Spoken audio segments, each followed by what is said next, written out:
어떤 사람들이 행복한 사람인가를 한번 생각해 봤어요.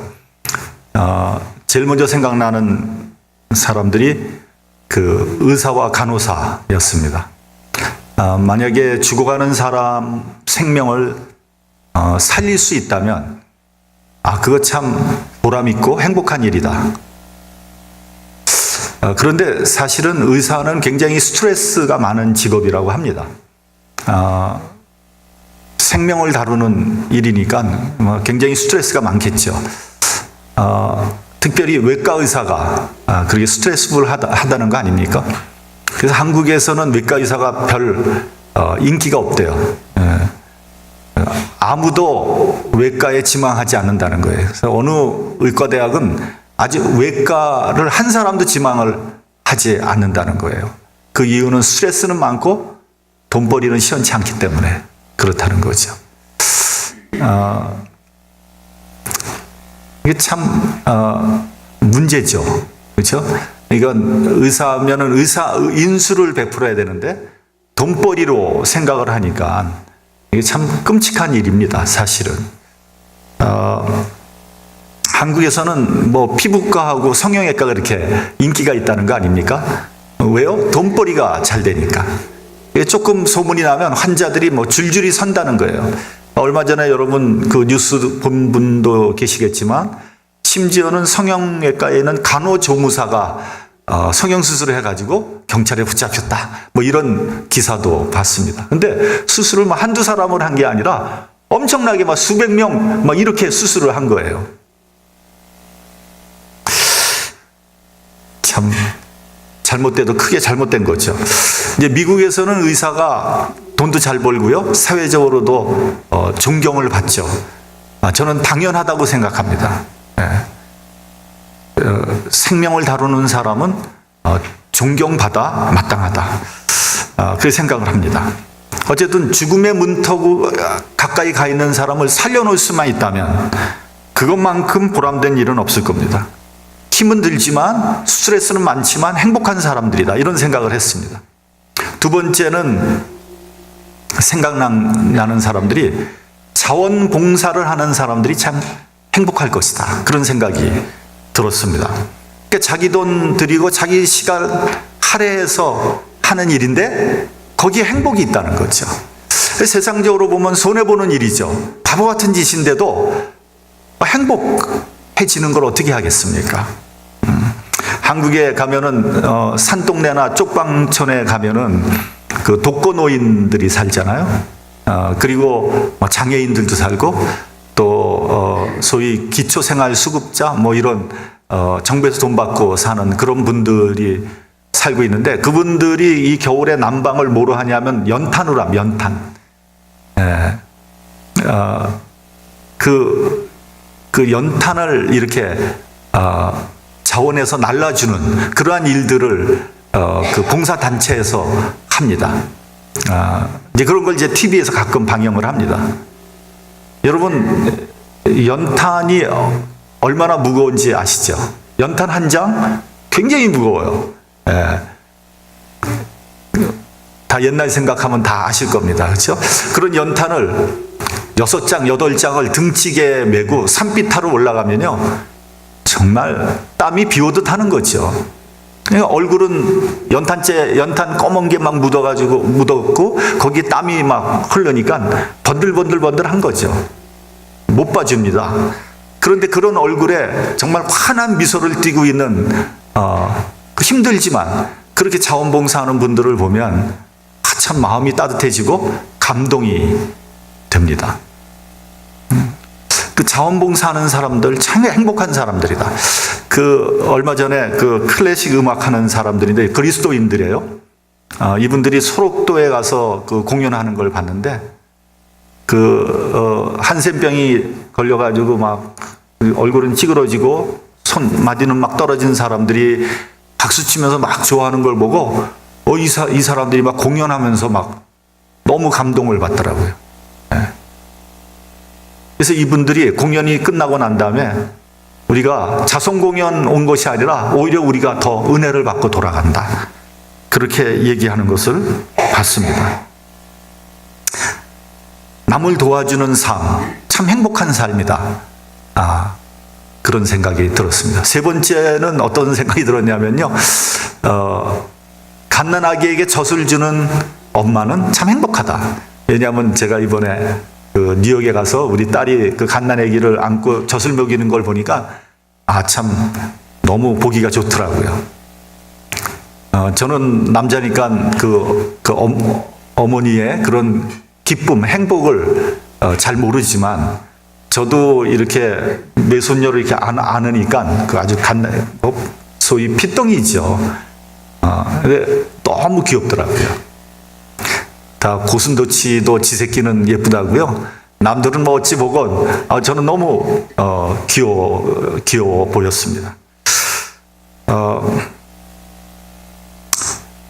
티 없이 맑은 아이의 눈동자를 들여다보면 말할 수 없는 신비로운 행복감에 젖어 드는 겁니다.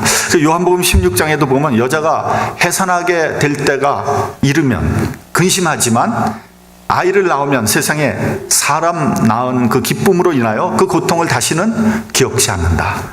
그렇게 말씀하고 있습니다. 마지막으로 사람이 변화되는 것을 보는 목사는 행복하다. 그 맛에 목회를 하는 겁니다. 여러분, 이민 목회는 굉장히 열악합니다. 특별히 시카고는 유명하죠. 그 목사들 사이에 시카고는 목회자의 무덤이다. 뭐 이렇게 소문이 날 정도 아니겠습니까? 일전에 그 어떤 신문 기자하고 인터뷰를 했는데 저한테 이렇게 묻더라고요. 목사님, 시카고는 목회자의 무덤이라고 그러는데 목사님은 시카고에서 목회를 하십니까? 그렇게 물어봐요. 그래서 제가 이렇게 대답을 했습니다. 다들 시카고가 싫다고 떠나면 누가 시카고에서 목회를 하겠습니까? 저는 시카고에 이민 왔고 시카고에서 산 그 기간이 한국에서 산 기간보다 훨씬 더 긴데 나 같은 사람이 시카고에서 목회하지 않으면 누가 하겠습니까? 그것을 저는 하나님의 사명으로 알고 시카고에서 목회를 시작했고 앞으로도 시카고에서 목회를 할 것입니다. 어때요? 대답 잘했죠? 되게 좋아하시네. 여러분, 목회 환경이 힘들고 열악하다는 것은 그 성도들의 삶도 힘들다는 것을 반영하는 겁니다. 그래서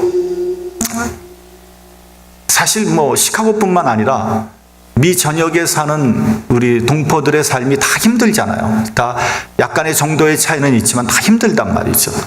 그래서 이민 목회는 저는 특수 목회라고 생각을 합니다. 한국의 목회자들이 이렇게 모이면 농담을 한다 그럽니다. 같은 신학교 동기들이 모이면 그 목사가 세 종류가 있다는 거예요. 첫 번째는 한국에서 목회하는 목사가 있고요. 두 번째는 선교지에서 목회를 하는 선교사가 있고, 세 번째는 이민 목회를 하는 순교사가 있다는 거예요. 그 위에 선교사 위에 순교사가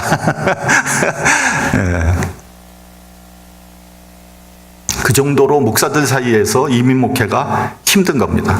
그래서 이제 시카고에서 그 목회를 한 분들 뭐 어딜 가도요 너무 목회를 잘해요.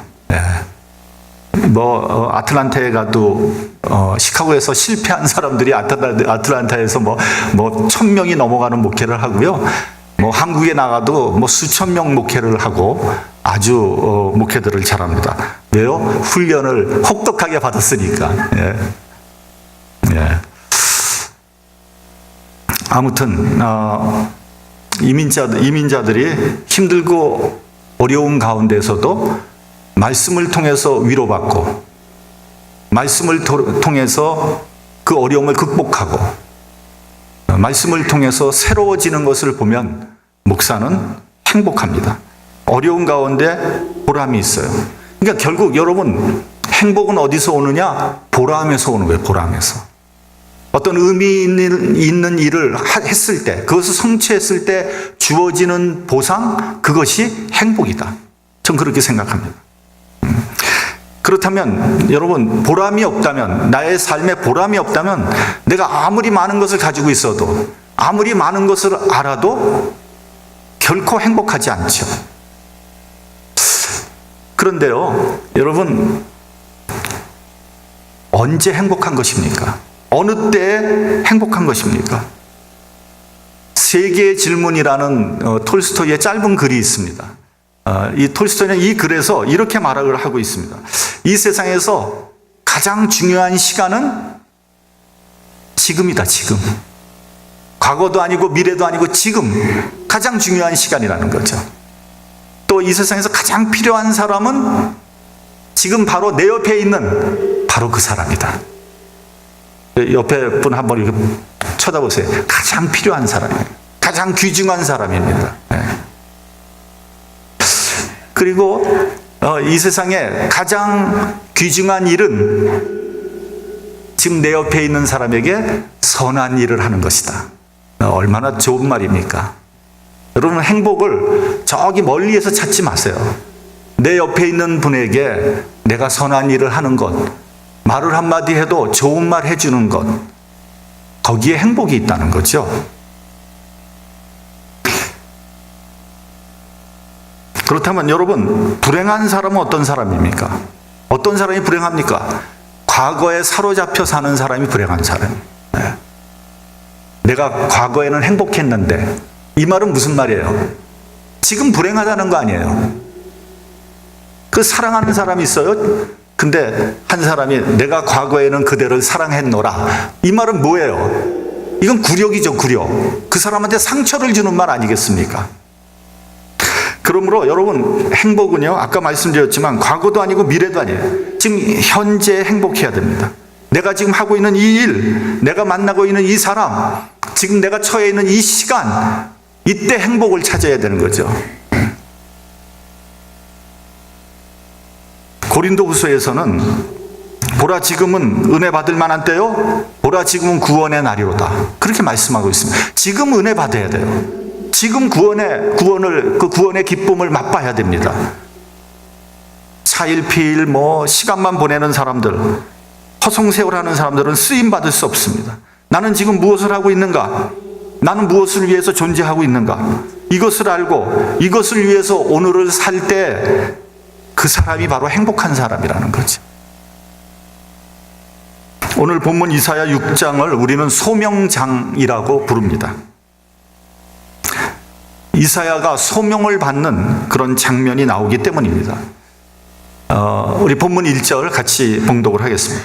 본문 1절 시작. 우시야 왕의 죽던 해에 내가 본즉 주께서 높이 들린 보좌에 앉으셨는데 그 옷자락은 성전에 가득하였고, 우시야 왕이 죽던 해에 이렇게 되어 있습니다. 이 우시야 왕은요, 성군입니다. 성군. 유다 왕국의 3대 성군 중에 들어가는 사람이에요. 그리고 이 사람은 무려 52년 동안 유다 왕국을 다스렸어요. 이런 훌륭한 왕이 죽었어요. 그럼 어떻게 되겠어요? 백성들이 불안한 거죠. 네. 거기다가 우시야 왕은 이사야 선지자하고 친척간이었습니다. 아마 사촌간이라는 그런 주석도 있습니다. 그러니까 이사야에게 우시야 왕은 든든한 정치적인 버팀목이 된 거죠. 그리고 이사야는 유다 왕국에서 아주 중요한 위치에 있었던 사람입니다. 아마 선지자니까 그 왕에 대해서 여러 가지 조언을 하는 어드바이서의 역할을 하지 않았나, 그런 생각을 합니다. 또한 국제적으로는 유다 주변의 나라들이 점점 강대해지고 있었습니다. 아수르가 세계 제국의 면모를 갖추고 있었고요. 그리고 그 뒤를 이어서 바벨론이라는 그런 아주 막강한 세력이 태동하고 있었습니다. 그러니까 유능한 왕은 죽었고요. 주변에 강대국은 세워져가는 그런 불안하고 걱정이 많은 그런 시기였습니다. 이런 불안한 시기에 이사야는 이런 여러 가지 문제를 가지고 하나님의 성전으로 들어간 거예요. 이럴 때 하나님의 성전을 찾았다는 것은 굉장히 중요한 대목입니다. 여러분은 힘들고 어려울 때, 고통스러울 때 누구를 찾아갑니까? 무엇을 합니까? 친구 찾아갑니까? 뭐 여러 가지 귀찮고 그러니까 술이나 한잔하고 술 마십니까? 그런 문제를 해결할 수가 없습니다. 오늘 이사야는 하나님 앞으로 나갔어요. 저는 이렇게 목회를 할 때 이제 어려움에 봉착하면 저와 제 처는 뭐 어디를 찾아가겠습니까? 누구하고 얘기를 하겠습니까? 얘기할 사람이 없어요. 하나님 앞에 나갈 수밖에 없습니다. 어떤 때는 하나님 앞에 나가서 읍소를 하기도 하고 불평을 하기도 하고요. 하소연을 하기도 하고 때를 쓰기도 합니다. 특히 새벽 기도에 하나님 앞에서 많은 대화를 합니다. 이렇게 기도한 적도 있어요. 하나님, 뭐 이 일이 제 일입니까? 교회는 하나님 거라면서요. 하나님이 알아서 하세요. 난 더 이상 못하겠습니다. 왜 나에게 이렇게 어려움을 주십니까? 오죽 답답하면 이런 기도를 하겠습니까? 근데 이렇게 불평을 하지만 사실은 냉정히 따져보면 제가 다 버려놓은 일이에요. 근데 하나님께서는 그런 모든 어려움을 은혜롭게 이렇게 해결해 주셨어요. 그런 거 생각하면 너무 감사하죠. 제가 이미 그 목회 칼럼에 읽어보신 분은 읽어보셨겠지만 제 목회의 마지막 사역은 교육관 건립입니다. 더 이상 돈 들어가는 일을 하지 않을 겁니다. 그게 마지막이에요. 네. 근데 사실 이 사역은 처음부터 굉장히 무리한 사역이었습니다. 처음엔 한 35만 불 정도 예산을 가지고 시작을 했는데 어떻게 하다 보니까 50만 불까지 올라가더라고요. 그냥 슬금슬금 올라가는 거예요. 사실 우리 교회에서 50만 불을 준비한다는 것은 이건 거의 기적에 가깝습니다. 왜냐하면 뭐 사실 우리 재정이 매달 뭐 브레이크 이븐 뭐 모자르지 않으면 다행이잖아요. 근데 어떻게 50만 불을 만들어요? 그런데 정말 은혜롭게도 또 여러분들이 많이 헌신해서 어떻게 하다 보니 한 30만 불이 마련이 된 거예요. 20만 불을 이제 은행에서 꿔야 되는데 우리 거래은행에서 안 된다 거부했잖아요. 그 이유는 우리 교회에 이미 나가 있는 융자가 너무 많아서 더 이상 못 주겠다는 거예요. 근데 이제 우리 시카고에 우리 담당하는 그 담당 지점장은 제가 잘 알고 있는 사람이에요. 옛날부터 저의 일을 많이 해줬고 아마 최선을 다해서 우리 일을 해주는 그런 분입니다. 근데 그분이 뭐라 그러냐면 이건 자기의 손을 떠났다는 거예요. 자기는 더 열심히 해가지고 본사에다 올렸는데 본사에서 거부한 거예요. 그리고 자기가 여러 번에 걸쳐서 얘기도 하고 설득도 했는데 안 된다는 거예요. 그래서 목사님 대단히 죄송합니다. 안 되겠습니다. 이러는 거예요. 거기다 대고 뭐라 그럽니까? 그분이 최선을 다한 걸 제가 알고 있는데 너무 실망이 되잖아요. 그러니까 고민했어요. 무슨 방법이 있을까?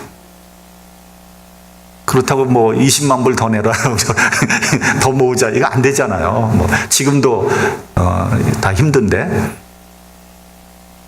결국은 거래은행을 옮겨야 되겠다. 그렇게 결정을 했어요. 그 거래은행을 옮기겠습니다. 아니 20만 불이 없어서 교육관을 못 지을 수는 없는 거잖아요. 거래은행을 옮기겠다고 생각하고 뭐 했는데 사실 거래은행을 옮기는 것은 굉장히 어려운 일이거든요. 지금 있는 담보를 다 빼가지고 다른 은행을 갖고 가고 그 은행에서 융자를 해가지고 지금 있는 융자를 다 갚아야 되잖아요. 비용도 많이 들고 또 이자율도 올라 있고 그렇다고 뭐 그 은행에서 융자를 해준다는 보장도 없잖아요. 여러 가지로 굉장히 어려운 그런 상태였습니다. 그러나 다른 선택의 여지가 없는 거예요. 그래서 이제 이 문제를 놓고 지난 신년 특별 새벽 기도에 열심히 기도했습니다. 여러분들은 어떤지 모르지만 저와 제 처는 그냥 그 문제를 놓고 중점적으로 기도했어요. 우리 성도들 그 아픈 거 하고 그 문제만 갖고 기도했습니다. 그래서 이제 새벽 기도 끝나고 그 다음날 1월 10일이에요. 목요일입니다. 목요일 날 차를 타고 가는데 우리 담당 지점장이 전화를 딱 한 거예요. 그 전화를 받았더니 목사님 본사에서 해주겠대요. 무슨 일이 일어나는지 잘 모릅니다. 뭐 변한 건 하나도 없어요. 단지 특별 새벽 기도 때 열심히 기도한 것밖에 없습니다. 할렐루야 아닙니까? 네. 이제 어떤 사람이 술이 고주망태가 되었습니다. 그래서 물어봤어요. 왜 그렇게 술을 드셨습니까? 그랬더니 삶이 너무 고달프고 힘들어서 이 가슴에 있는 것을 풀 길이 없어서 술을 마셨다는 거예요. 뭐 그럴 수도 있습니다. 뭐 다른 방법이 없으니까. 근데 사실 가만히 생각해보면 굉장히 어리석은 짓이거든요. 그렇게 해서 그런 어려운 문제가 풀어진다면 밤새도록 죽을 때까지 마십시오.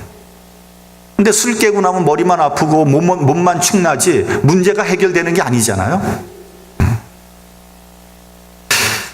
옛날에는 남자들이 이렇게 술을 많이 퍼마셨는데 요즘엔 여자들이 술을 더 마신대요. 이 세상이 어떻게 돌아가는지 잘 모르겠어요. 여기 한번 솔직히 얘기해 보세요. 여자분들 중에 술 마시는 분 한번 손 한번 들어보세요.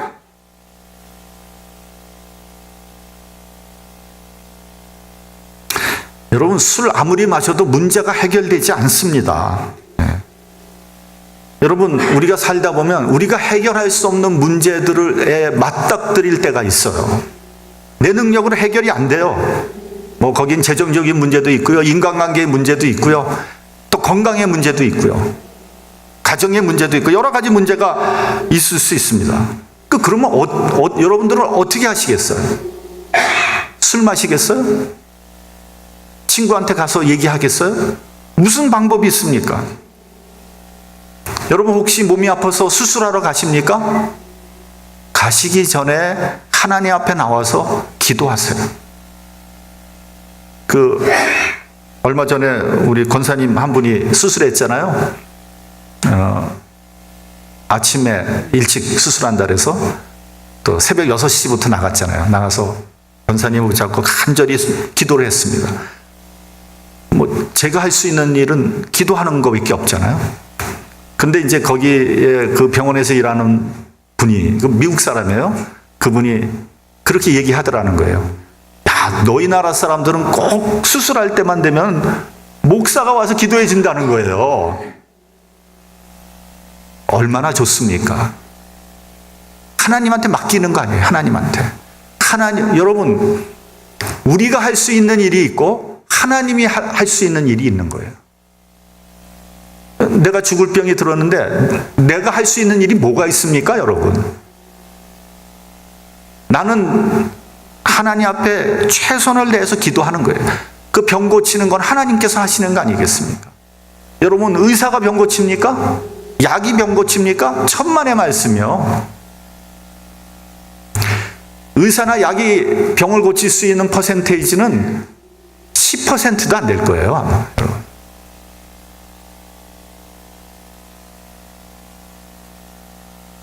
하나님은 아무리 어려운 문제라도 해결할 수 있는 분입니다. 네. 이사야가 성전에 들어가서 보니까 하나님의 영광으로 가득 차 있었습니다. 근데 사실 여러분, 이사야가 그 전에도 하나님의 성전을 수없이 드나다녔거든요. 네.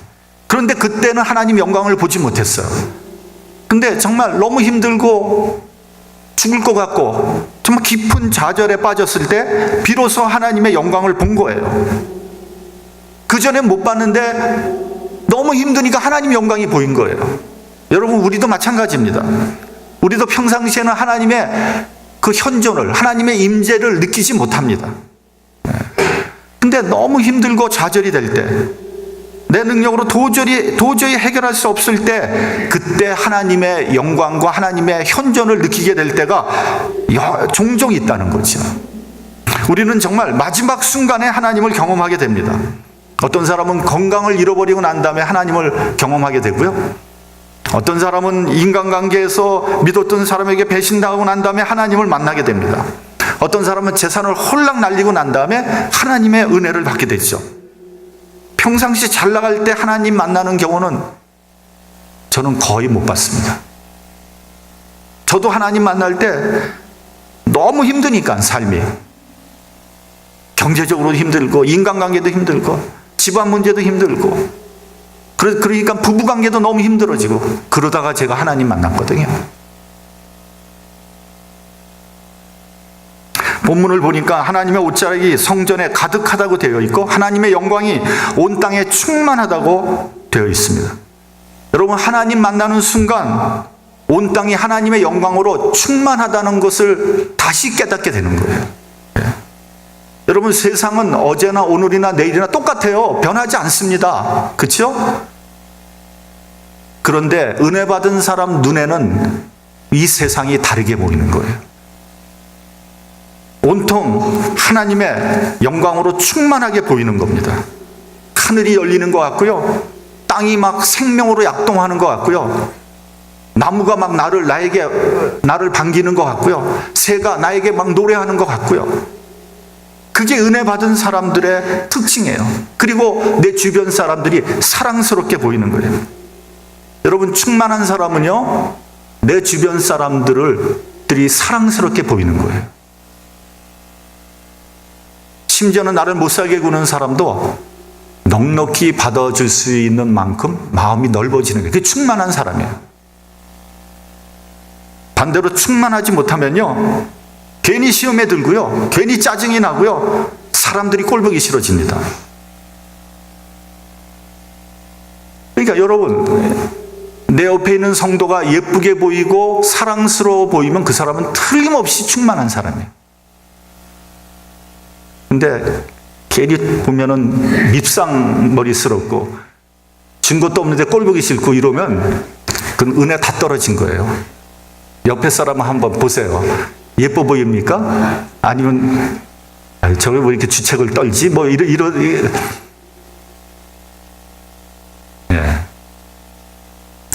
정말 틀림없는 사실입니다. 남편이요, 똑같이 남편 수십 년 같이 살았는데 남편이 예뻐 보이면 그 사람 충만한 사람이에요. 남편이 부인이 꼴보기 싫어. 왜 안 하던 짓을 하지? 그거 좀 은혜 다 떨어진 거예요. 그러니까 여러분, 다른 사람의 문제가 아니에요. 나의 문제예요, 나의 문제. 예. 교회의 문제가 아니에요. 그거 확실히 깨달아야 됩니다. 어떤 사람들 교회에 대해서 막 컴플레인 하죠. 저 사람도 은혜 떨어졌구나. 그거 알면 그게 틀림없어요. 그 사람의 문제예요, 그게. 물론 교회가 무슨 나쁜 짓을 하고 근데 교회가 나쁜 짓을 할 이유가 없잖아요.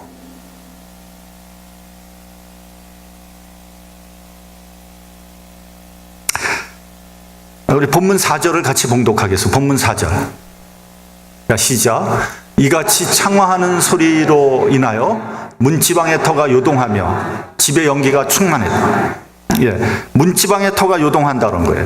이게 무슨 말이냐면 내가 철석같이 믿었던 것들이 다 흔들려 버린다는 거예요.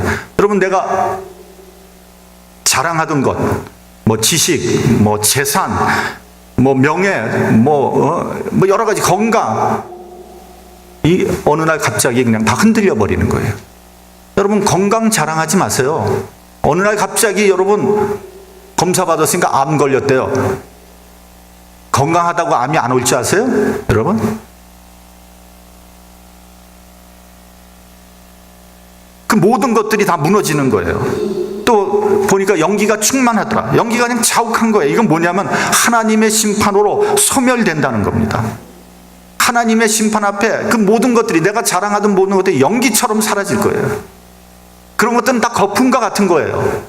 거품이 끼었을 때는 그냥 굉장히 많아 보이는데 거품 다 없어져 버리면 그거 아무것도 아니거든요. 그렇다는 거예요. 그때 그 이사야의 그 반응을 한번 보십시오. 과로다, 나여 망하게 되었도다. 그렇게 되니까 이사야가 나는 망하게 됐구나. 이게 무슨 말이냐면요, 하나님과 멀리 떨어져 있을 때는 그 나름대로 좀 자기가 의롭다고 생각했어요. 깨끗하다고 생각했어요. 근데 하나님 앞에 딱 서니까 더럽고 부끄러워 망하게 됐다는 거예요. 가려져 있던 자신의 모습이 그대로 드러난 거예요. 민낯이 드러난 거죠. 한국을 성령 왕국이라 그러지 않습니까? 그러니까 뭐 이거 늙은이나 젊은이나 다 그냥 외모 치장하라고 정신이 하나도 없잖아요. 근데 요즘에요, 한국에는 남자들도 막 화장하고요, 남자들도 성형한다는 거예요. 세계 남자 화장품을 주도하는 나라가 어디냐? 한국이래요. 세상에, 이게 뭐 잘된 일입니까? 못된 일이 어떻게 된 거예요, 이게? 네?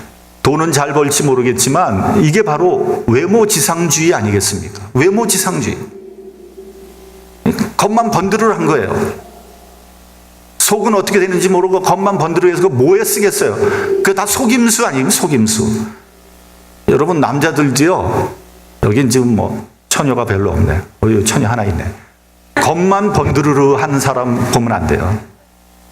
속은 다 그냥 아주 그냥 더럽고 지저분하고 겉만 번드르르해. 화장하고 성형해가지고. 그 뭐에 쓰겠어요, 여러분? 하나님 앞에 서면 그 포장했던 모든 것들이 사라지고 부끄러운 민낯이 드러나게 되는 거예요. 또 이사야가 입술이 부정하다고 그랬습니다. 이건 뭐 말을 의미하는 거죠. 여러분, 사람의 말은 그 사람의 그런 인생, 그 사람의 생각, 인격을 그대로 드러내 보이는 거예요. 말하는 것을 보면 그 사람의 삶이 보이는 거예요. 말을 거칠게 하는 사람은 그 사람의 삶이 거칠었다는 거예요. 말을 야비하게 하면 그 사람의 삶이 야비하다는 거예요. 말 조심해야 돼. 차라리 말을 하지 않으면 중간이나 가는데 말을 하면 할수록 무식하고 그 인격의 비루함이 나타나요.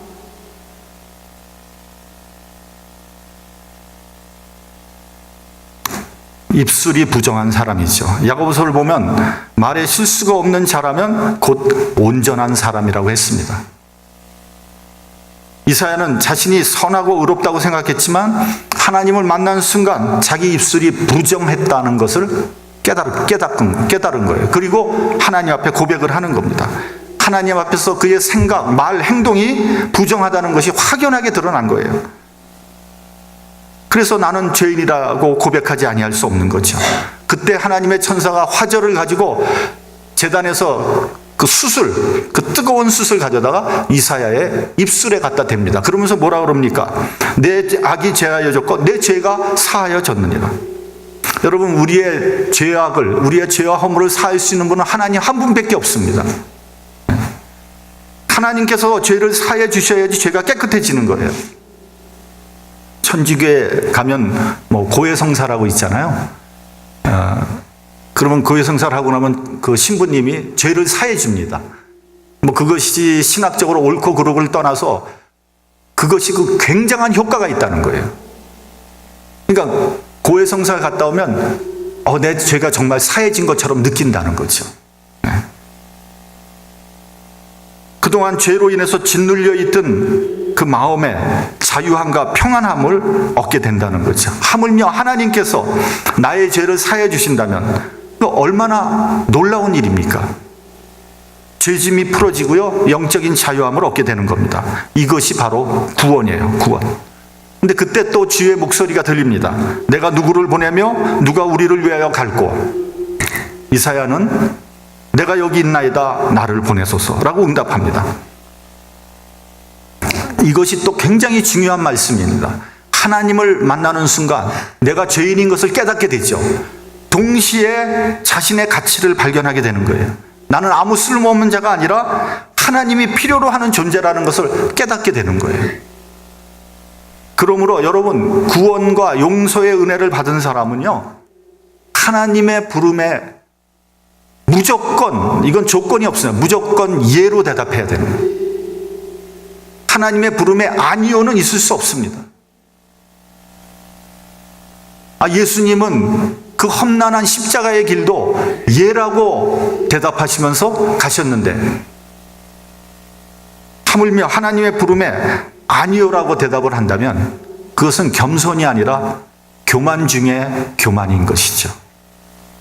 하나님의 부름에 예로 응답하고 하나님의 쓰임을 받는 우리 모두가 되기를 주님의 이름으로 축원합니다. 기도하겠습니다.